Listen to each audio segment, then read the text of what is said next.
Hello guys, welcome to my another mini blog. ছিল দাদার রিসেপশানে তো সন্ধে সন্ধে চলে গেছিলাম। আর এই যে দেখো, দিদি বলছে একটা ফটো ক্লিক করে দিত আমার।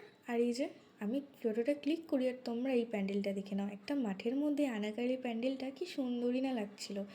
ভাইয়ের হাতে মোমোটা ধরিয়ে দিয়ে বলছিলাম একটু পোস্তে তো। তারপরে মোমোটা খাওয়ার পর একটা মজিটো দিয়ে গলাটা ঠান্ডা করে নাচতে চলে গেছিলাম। নাচ গান করে তারপরে বসে পড়েছিলাম খেতে। খাওয়ার প্লেটে ফার্স্টেই ছিল নান আর চানা মশলা। বেশ ভালোই লেগেছে আমার টেস্ট। তারপরেই ছিল ফিশ ফ্রাইটা একটু অদ্ভুত হলেও টেস্টটা আমার বেশ ভালোই লেগেছে। তারপরে ভাত, পনির আর ভেজিস দিয়ে ভেজ ডাল, গলদা চিংড়ির মালাইকারি, আর তারপরে ছিল সোস্টাপার মাটনটা একটু হাট, কিন্তু টেস্টটা ভালোই ছিল। তারপরে চাটনি, পাঁপড়, মিষ্টি, কালাকাঁদ একসাথে নিয়ে খেয়ে আইসক্রিম হাতে নিয়ে পান চিবাতে চিবাতে দাদার একটু ভেলকি রেখে বাড়ি চলে এসেছিলাম। চ্যানেলটা সাবস্ক্রাইব করে দিও।